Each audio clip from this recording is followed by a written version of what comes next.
There. Didn't anyone ever tell you and your friends not to paint on walls? What do you think? Pretty terrific, eh? It's a mural, all about the neighborhood. Art said we could have an art show, so all the kids got together, and this is what we made. One big picture about our neighborhood. It's big, all right. I've got to admit, they've done a pretty good job. Pardon? Oh, nothing. Whew. What a wind. I almost blew away down at the market. Hi, Leo. Hi, Emma. Come to work on the mural? Yeah, it's sure filling up fast, isn't it? No wonder. There are so many things to paint around the neighborhood. These houses really stand out. That's because Samir thought they were important. He's painted all the houses on his street. That must be him. I recognize the jacket. Yes, standing in front of his house. And by standing there, he's made his house the most important. Right. I didn't even notice the others. Maria's painted all her kids in the same bright colors. Why would she do that? Could be her way of showing they're close friends and they like having a lot of fun together. Or that their parents all shop at the same store. Max used colors too, but not as many of them. True, but what do you notice about the shapes in his paintings? They're all even. I mean, the spaces are even between the shapes. Right, the shapes are balanced. The trees on either side of the park bench and the little boy sitting between the grown-ups. It's lovely. And the best is yet to come. Very clever. That looks like you and Art. And there's Jessie upstairs. You framed us in the windows. And the whole outside of Art's place is another frame to show we're all together. Where is Art anyway? Oh, he's upstairs painting again. He sure spends a lot of time behind that easel. I've hardly seen him for a week. So after all these years of talking about it, he's finally trying his hand. That's great. It's about time he learned to relax. Any more relaxed and he'd be asleep. Remember this picture from the mural? The row of houses Samir decided to paint. Houses make good pictures because they're all different. And you can take your time painting them. They don't move around.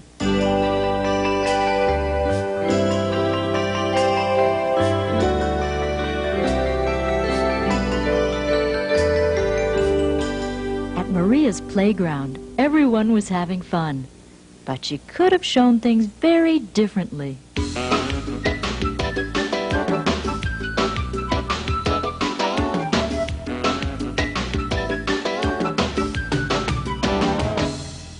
And the park in Mark's painting might have looked something like this.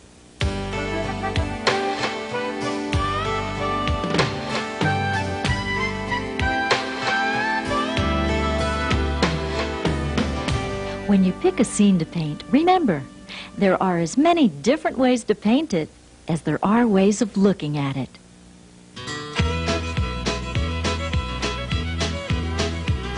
Now, old MacDonald drew a picture of his farm. Started with his house and drew his barn.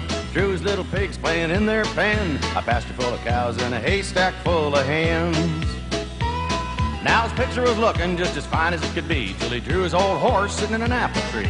The horse said, "Hey, farmer, get me down." So old Mac got to work and moved him all around. Well, he drew him in his house, said, "That's not right." Drew him on his barn, what a sorry sight. Stood him in the pen where the pigs were playing. Stuck him in the hay where the hens were laying eggs, that is. Well, things were looking kind of grim. The horse said, "Mac, I just don't fit in." When out of the blue, old Mac had a thought. Put him out to pasture, cried, "That's the very spot."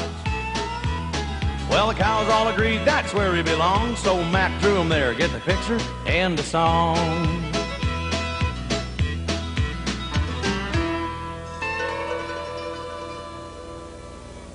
Maybe if I just moved a couple of these leaves a tad to the left.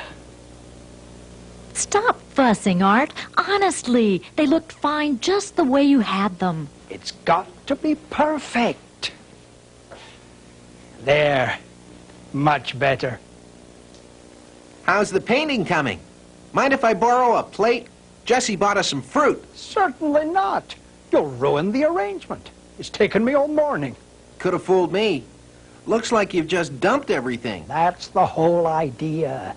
It's a still life. Still life? What are you talking about? It's a sort of painting artists have been doing for hundreds of years. Dead leaves?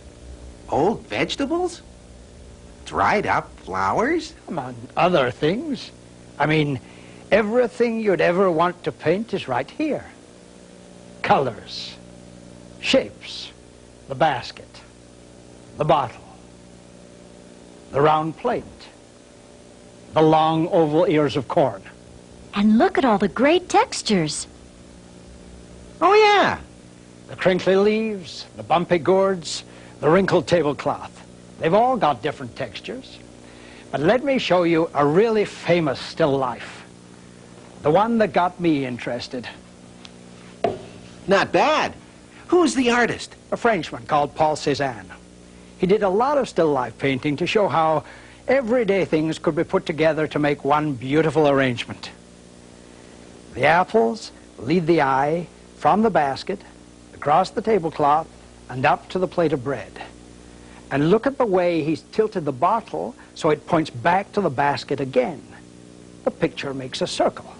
It must have taken him hours to get things looking the way he wanted them. Probably did. That's what makes still life painting fun.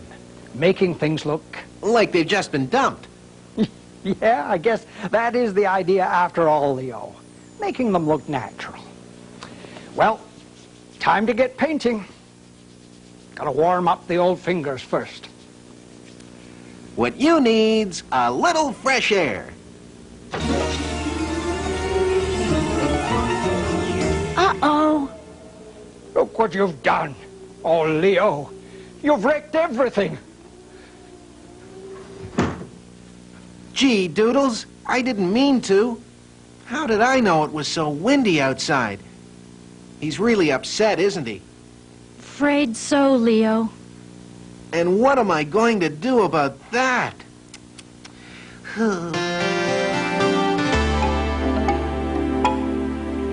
There. All finished. I can almost hear the umpire shouting, "Play ball!"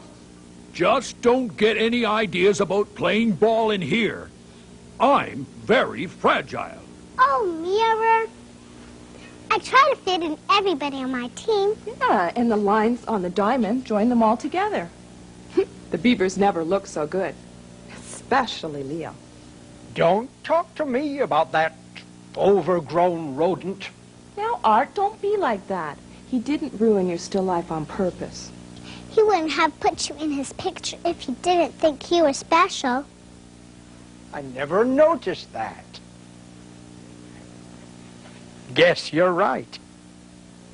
I'd better go back up there and apologize. That's more like it. And while he's doing that, I have something special for you and Emma. Why do I get the feeling we're in for a story? I don't know.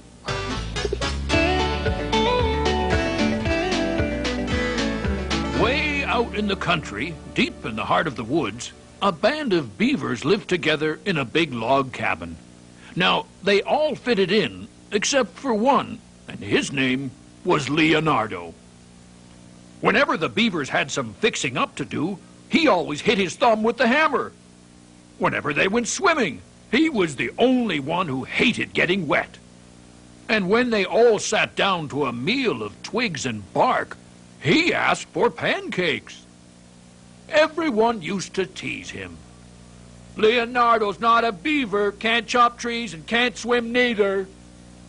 But there was one thing he could do that they couldn't, and that was paint and draw.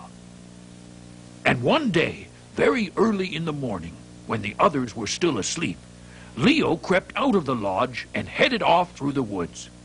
"I'll show them," he pouted. "I'm going to be the most famous beaver artist in the whole world, if only I can find a place where I belong." He hadn't gone very far when suddenly he sniffed. Pancakes. a bunch of kids were having a cookout, and behind them, a counselor was nailing up some of their artwork on a board. Leo didn't know it at the time, but this was Camp What a Lot of Art. Anyway, he just hid in the bushes and watched.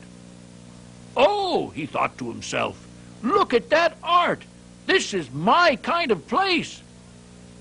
When the kids had finished eating, Leo slipped on a camper's hat and tagged along behind them down to the dock. Everybody was too busy climbing into the canoe to recognize him. Hey, wait for me, he shouted, tripped over his tail and landed, kersplash, right in the lake. Help! Help! I can't swim! Quick as a wink, they threw him a life ring. After they hauled him out, Leo was a sorry sight. Please, let me stay. I won't be any trouble. I want to be an artist, too. They took a vote on it and decided to let him stay. And so, when camp was over and everyone headed back to the city, Leo came along. And you know what else? He's been living here ever since.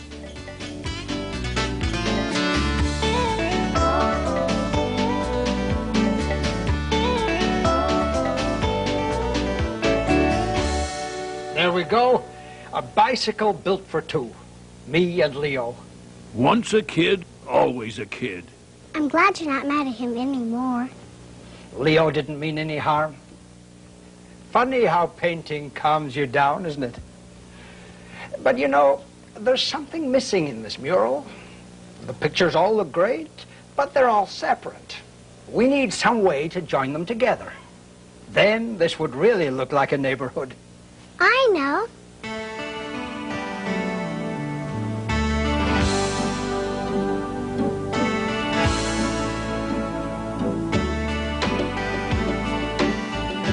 A line? I don't get it. Not a line. A road. Now, why didn't I think of that? Can't have a neighborhood without roads.